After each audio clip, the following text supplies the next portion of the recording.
On Easter Sunday I donned my brownie uniform for the annual Easter service.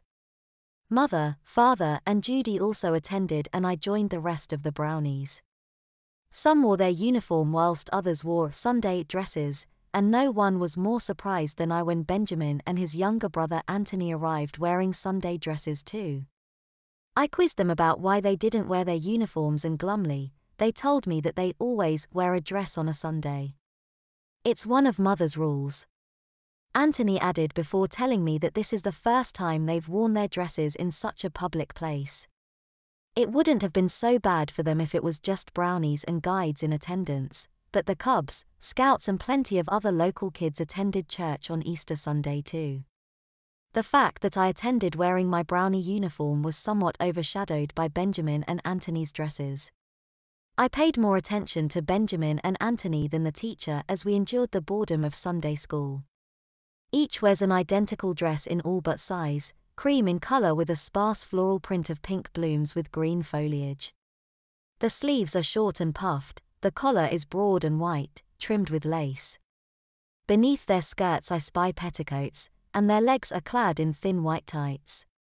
On their feet is pair of low-heeled strappy sandals and each carries an identical off-white handbag. Neither looks too happy about their attire and if it was me, I don't think I'd be too chuffed either. As the boys sat through the annual Sunday school class with the rest of their brownie pack, their mothers wait outside, chatting.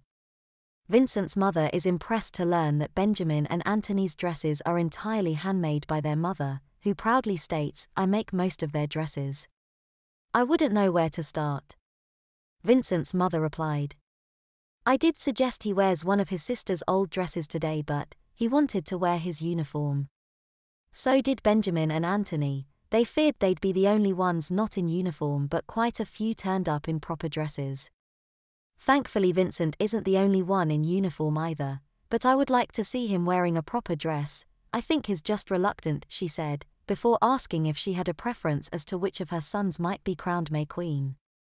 To be honest, dear, I have a feeling it'll be neither of them, their mother replied.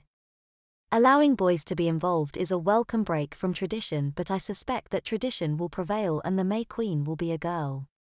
I suspect the opposite, to be honest. Vincent's mother retorted. A boy will be May Queen simply because a boy can be May Queen. Possibly, their mother replied. If that is the case then I hope it's Vincent, she claimed, explaining that she doesn't want one of her boys to feel left out should the other be chosen as May Queen.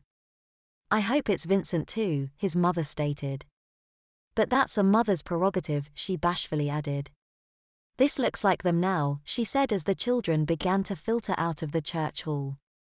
Where's Father and Judy? I asked as we joined our mothers. Mother told me he'd taken her home after the Easter service, before bidding Benjamin, Anthony, and their mother farewell and telling the boys how lovely they both look. Bashfully they thanked her and we went our respective ways. Mother informed me that Benjamin and Anthony wear dresses every Sunday, and I told Mother that I already knew, adding they don't like wearing them much.